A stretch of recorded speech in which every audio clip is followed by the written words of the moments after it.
ত্রৈলঙ্গ স্বামী, আপনারা হয়তো নাম শুনেছেন, আর নাম শুনেছেন ত্রৈলঙ্গ স্বামী, নাম শুনেছেন। ওই ত্রৈলঙ্গ স্বামীর কাছে কিন্তু এই বেণীমাধব এবং লোকনাথ ব্রহ্মচারীকে সমঝিয়ে দিয়ে ওই ভগবান গাঙ্গুলি অন্তর্ধান হলেন। তিনি অর্থাৎ ইহ জগৎ থেকে চলে গেলেন। আমরা যদি সহজ ভাষায় বলি, মৃত্যুবরণ করলেন। তিনি কার কাছে সমঝিয়েছেন? কার কাছে সমঝিয়েছেন? ত্রৈলঙ্গ স্বামী।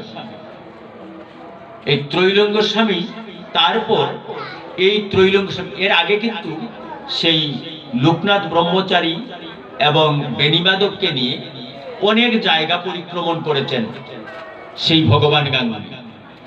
অনেক জায়গায় গিয়েছেন তিনি। আফগানিস্তানে গিয়েছেন, তিনি আরবে গিয়েছেন। এগুলির কাহিনী আপনারা শুনেছেন, এত লম্বা আলোচনার সময় নাই।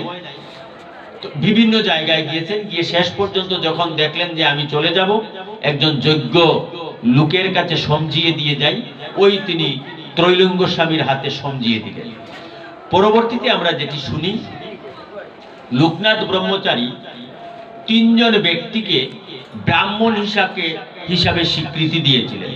তিনজন ব্যক্তিকে তিনি বলেছেন, আমি এই অনেক জায়গায় ঘুরেছি, অনেক জায়গায় গিয়েছি, আমার দৃষ্টিতে ব্রাহ্মণ পেয়েছি তিনজন। তিনজনকে, হয়তো এখানে আপনাদের যদি ব্রাহ্মণ থাকেন, উনি হয়তো মনে কষ্ট পেতে পারেন। আপনাদের ব্রাহ্মণ কি আছেন? এখানে আছেন নাকি? না, আমি নিজেও তো ব্রাহ্মণ। তাহলে আমার তো মানে সত্য কথা বলবো, সঠিক কথা বলবো, এতে আমার অযোগ্যতা এটি কোনো বিষয় না। আমিও তো নিজেও তো ব্রাহ্মণ, তাই না? তারপরে না আমি গোস্বামী। কাজেই যেটি যার যোগ্যতা যেটুকু, সেই কথাগুলি অপকটে বলার তো কোনো বাধা আছে বলে আমি মনে করি না, আমি বলি। তো দেখেন, তিনজন ব্রাহ্মণকে বলেছিলেন যে তিনি তার জীবদ্দশায় তিনজন ব্রাহ্মণকে দেখেছেন। তিনজন ব্রাহ্মণকে প্রথম দেখেছেন তিনি মক্কার একজন মুসলিমকে, যার নাম আব্দুল গফুর, এবং বয়স 400 বছর। ওই আব্দুল গফুরের সঙ্গে যখন সাক্ষাৎ হয় লোকনাথ ব্রহ্মচারী, তখন লোকনাথ ব্রহ্মচারীর সঙ্গে যখন আব্দুল গফুরের সাক্ষাৎ হয়, আব্দুল গফুরের বয়স 400 বছর। এই আব্দুল গফুর। দ্বিতীয় জন হচ্ছেন ত্রৈলঙ্গ স্বামী, তৃতীয় জন হচ্ছেন তিনি নিজে লোকনাথ ব্রহ্মচারী। এবার ওই যে ব্রহ্মচর্য, এর জন্যই লোকনাথ ব্রহ্মচারী, অর্থাৎ ব্রহ্মের আচরণ যেটি, অর্থাৎ ব্রহ্ম। আমরা কিন্তু অনেক সময় ব্রহ্ম এবং ব্রহ্মাকে তালগুল ফেলিয়ে এখানে কিন্তু অনেক তফাৎ। আমরা ব্রহ্মকে জানার জন্য যে আচরণটি করি, ব্রহ্মকে জানতে হলে আমাদের কিছু আচরণ করতে হবে। আজকে আপনারা এখানে একটি সৎকর্ম, ভালো কর্ম করছেন, তাই না? সমস্ত দিন কীর্তন হয়েছে, তাই না? এই কীর্তনের মধ্যে তো অবশ্যই উপদেশ দিয়েছেন। পদকর্তা উপদেশ দেন নাই? উপদেশ দিয়েছেন। সেগুলি কি মনে আছে? না এক কান দিয়ে বের হয়েছে, আর এক কান দিয়ে ঢুকেছে, আর এক কান দিয়ে দৌড়ে চলে গেছে? না, এগুলি মনের মধ্যে আছে। মনে করে একজন পদকর্তা 3 ঘন্টা 3.5 ঘন্টা কথা বলেছেন, তাই না? 3 ঘন্টা 3.5 ঘন্টার নিচে তো একটি পালা গান সম্পন্ন হয় না। আমিও তো ধরেন ঘন্টা 1.5 আলোচনা করব, ঘন্টা 1.5 আলোচনা করব। যদি আমার আলোচনায় বা আমার কথায় আপনাদের অন্তত 1% উন্নতি হয়, 1% কাজে লাগে, তাহলে বুঝবো যে আমার এই যে বকবক করতেছি, এই কষ্টটি একটু সফলতার দিকে যাচ্ছে।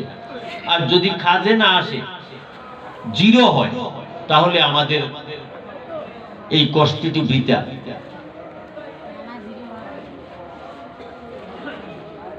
যেমন মনে করেন, আমি বলি কিছু কথা সাবলীল ভাবে বলতে হয়, আমি সহজ ভাষায় বলি। যেমন মনে করেন, আমি এখানে এসেছি, আমাকে অজিত বাবু, আপনাদের সভাপতি শ্রীযুক্ত অজিত কর আমার সঙ্গে যোগাযোগ করেছেন, আমি এসেছি। আমি তখন দ্বিতীয় দিন যখন জিজ্ঞেস করেন, তখন আমি উনাকে বলেছি যে আমি তো রাত্রিবেলা আমি পরীক্ষার দায়িত্বে আছি, যেহেতু পরীক্ষার সেন্টার থেকে। পাঞ্জাবি পড়েছেন, তাই না? এটি কিন্তু সুন্দর।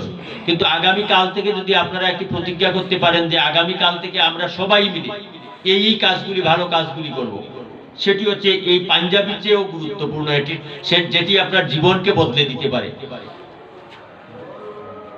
পাঞ্জাবি কিনেছেন, পয়সা দিয়েছেন। আমি তো বিভিন্ন জায়গায় যাই, দেখি যে অষ্টপ্রহর কীর্তনে এক কালারের পাঞ্জাবি সবাই পরে, এটি সুন্দর জিনিস, ভালো জিনিস। পাঞ্জাবির সাথে সবাই ধুতি পরেছেন, সেটিও সুন্দর সুন্দর। অনেকেই আবার প্যান্টও পরেছে। তো যাক, সেটি বড় কথা না, প্যান্ট পড়ুক। কিন্তু এটির মূল বিষয়টি হচ্ছে গীতা পাঠ, ভাগবত পাঠ। লোকনাথ ব্রহ্মচারীর জীবনগাথা নিয়ে আমি আলোচনা করছি। লোকনাথ ব্রহ্মচারীর জীবনের দুই একটি ধারা যদি আমি গ্রহণ করি, তাহলে আমার জীবনও তো